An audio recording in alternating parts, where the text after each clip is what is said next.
बलधामा अंजलि पुत्र पवन सुत नामा। जय हनुमान। जय श्री राम, जय श्री बालाजी महाराज, जय माता की। अगर शरीर पर कोई ऊर्जा, कोई शक्ति, कोई देवता की शक्ति, कोई पितृ शक्ति, या कोई आपके परिवार में कोई छुपी हुई शक्ति है, या कोई आपके देवता की सवारी आपके ऊपर आ रही है, आने से पहले कुछ आपको ये अनुभव जरूर होंगे, और इन अनुभवों से आपको पहले ही ये अंदेशा हो जाएगा कि आपके शरीर पर कोई ऊर्जा आ रही है। अब अगर हम किसी चीज़ के आने से पहले ये जान लें कि ये शक्ति हमारे शरीर पर आ रही है, तो हम उसके लिए प्रॉपर तैयार हो रहते हैं, ताकि उस शक्ति का अनादर ना हो और हमारे ऊपर कृपा बनी रहे। कई बार जाने अनजाने में भी हम क्या करते हैं, शक्ति को खो देते हैं। क्यों? क्योंकि हमें ज्ञान तो होता नहीं, हमें पहचान नहीं होती, हमें पता नहीं होता कि हमारे शरीर पर ऊर्जा कौन सी आ रही है। तो आज की इस वीडियो के माध्यम से आपको यह पता लग जाएगा कि शरीर पर ऊर्जा आने से पहले कुछ संकेत आपको प्राप्त होंगे। उन संकेतों को समझकर, उन संकेतों को जानकर आप ये अनुमान लगा सकते हो कि आपके शरीर पर पॉजिटिव एनर्जी है। देखिए, जब कभी भी हम पूजा करते हैं, पूजा में ऊर्जा तो होती है, बाकायदे वो ऊर्जा हमें दिखाई ना दे रही हो, हमें महसूस ना हो रही हो, लेकिन वो ऊर्जा जरूर आपके शरीर पर होती है। पूजा करते करते शरीर में ऊर्जा आती है, ऊर्जा से फिर तरंगे उत्पन्न होती हैं, तरंगे आपके देवता के बीच। अब ये जो कार्य होता है ये आपको दिखाई नहीं देता, लेकिन कंटिन्यू जरूर होता है। जैसे मान लीजिए आप हनुमान जी की पूजा कर रहे हो, आप सीताराम की माला का जाप करते हो, रोज डेली करते हो, हनुमान चालीसा का जाप करते हो, आप घर के अंदर जाप कर रहे हो, आपको पता नहीं है किसी भी बारे में, आप ये नहीं जानते कि हनुमान जी की तरंगे मेरे ऊपर आ रही हैं, और आपको पता। तो आप अगर कंटिन्यू जाप करते हो, रोज आना जाप करते हो, तो आपके शरीर पर एक ओरा बनने लग जाता है जो आपको दिखाई नहीं देता है।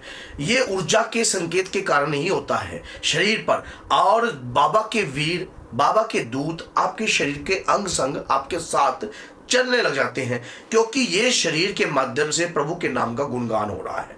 आपकी रक्षा होती है, आपको दिखाई नहीं देता, आपकी रक्षा चुपचाप हो रही होती है। पहला सबसे परफेक्ट जो संकेत होता है, जब पूजा करते वक्त अचानक ही शरीर में आपको उबासी आने लग जाएगी, लंबी उबासी आएगी, लंबी। पूजा जैसे आपने मंत्र पढ़ा या हनुमान चालीसा पढ़ी, तो आप जैसे पढ़ते पढ़ते पूरी लंबी उबासी आपको खींच के आती है, आंखों से पानी आने लग जाता है उबासी आते आते, पूजा करते करते। और अचानक ही अजीब शरीर में हरकतें उत्पन्न होती हैं, रोंगटे खड़े होते हैं, शरीर के बाल खड़े होने लग जाते हैं, आपकी रूह जो होती है ना, ये बालों वाली रूह, ये एकदम खड़क हो जाती है, कड़क हो जाती है। क्यों? ये ऊर्जा के संकेत है। शरीर पर कोई ऊर्जा है आपके, और वो जो आ रही है, अब आपके शरीर के ऊपर जो है सवारी भी कभी आ सकती है, बाबा के वीरों की, बाबा की कृपा की सवारी आपके शरीर पर आ सकती है। अब उसके दौरान सवारी इस प्रकार से भी होती है, जैसे आप पूजा पाठ कर रहे हो, करते करते आपका शरीर ना हिलने लग जाता है, आपके शरीर जो है आपके कंट्रोल से आउट हो रहा है। मान लीजिए आप हनुमान चालीसा पढ़ रहे हो और इस प्रकार से हिल रहे हो, और आप रुकने की कोशिश करते हो, और करके भी देख लेना। आप अगर पूजा पाठ कर रहे हो, रुकने की कोशिश करते हो और करके देखना, तो ये शरीर रुकेगा ही नहीं। ऐसा क्या हो जाता है शरीर के अंदर, ये ऊर्जा जो है हमारे शरीर के इर्द गिर्द एक ओरा क्रिएट होता है, प्रभु की भक्ति करने से, उनके नाम का सिमरन करने से, और वो शक्ति हमारे शरीर में चलने लग जाती है। हमें वो शक्ति महसूस होती है, हमें लगता है कि कोई ऊर्जा, कोई शक्ति हमारे शरीर पर आ रही है। और जब हम लगातार जाप करते हैं, रोजाना जाप करते हैं, डेली जाप करते हैं, हमारे शरीर इस प्रकार से हिलना स्वाभाविक ही है, और ये हिलेगा भी। अब पूजा पाठ करने से हमारे शरीर के अंदर बहुत सारे संकेत, जिन्हें इंडिकेटर, जैसे आपकी कही बातें, आप किसी को कुछ बातें कहने की कोशिश करते हो, उसमें सत्य होने लग जाता है, उसमें सत्य साबित आ जाता है, सत्य बात होने लग जाती है, आपके मुख से निकले हुए वचन सत्य होने लग जाते हैं। ये ऊर्जा के संकेत है, बाबा की शक्ति शरीर पर वास कर रही है।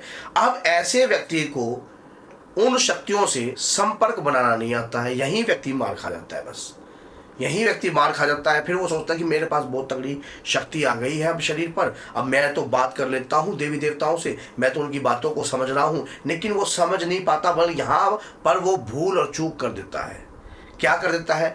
क्योंकि कभी कोई शक्ति जब हमारे शरीर पर आती है, वो हम व्यक्तिगत विशेष के लिए नहीं होती है, वो जन के कल्याण के लिए होती है या हमारे शरीर की रक्षा और हमारे परिवार की रक्षा के लिए होती है। क्योंकि हनुमान जी का नाम चल रहा है, आपके घर में चल रहा है, सुबह और शाम चल रहा है, आपके मुख से चल रहा है, तो वहां पर तो एनर्जी आना स्वाभाविक है, वहां एनर्जी आएगी। राम नाम चल रहा है, आप अपने घर में डेली पूजा पाठ कर रहे हो, रोजाना पूजा पाठ कर रहे हो, तो ऐसे में शक्ति आपके शरीर पर तो आएगी आएगी, वो तो रुक ही नहीं सकती है।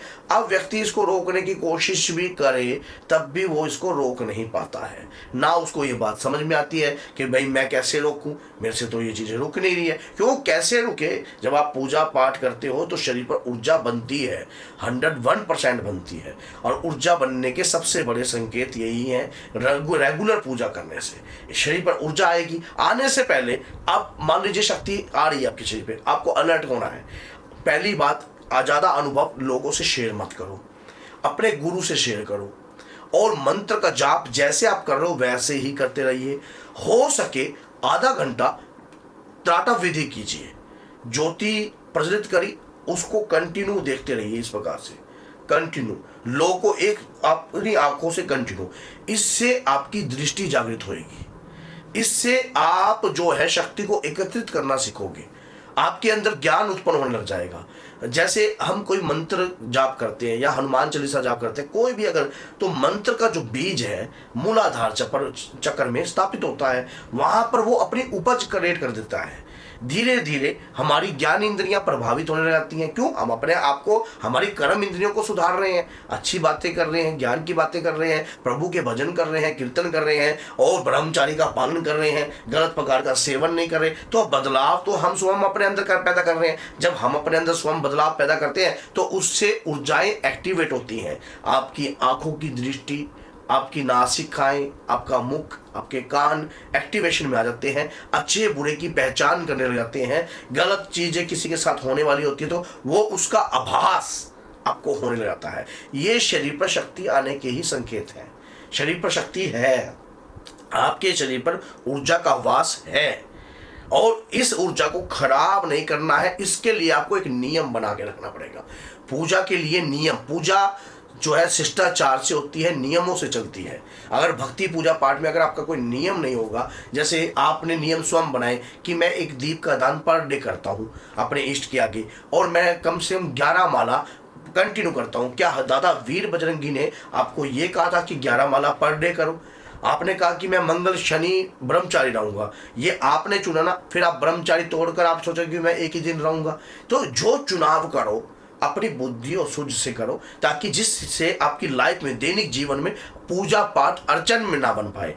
और आप खुले तौर पर पूजा करो, ताकि कहीं जा रहे हो, आ रहे हो, कहीं बैठ रहे हो, तो जिससे पूजा में रुकावट ना आए। इससे शक्ति एक्टिवेट रहेगी आपके ऊपर सदैव, और कभी आपको धोखा नहीं देगी। हमेशा शक्ति से संपर्क, अगर जिस व्यक्ति को शक्ति से संपर्क बनाना नहीं आता वो हमसे मिल भी सकता है, हम उसको बता सकते हैं कि किस प्रकार से ऊर्जा से संपर्क आप बना सकते हैं। मेहंदीपुर बालाजी में दरबार लग रहा है इस 22 तारीख को, तो आप वहाँ भी आकर मुझसे मिल सकते हो। तो बोलिए जय सीता राम, जय माता दी।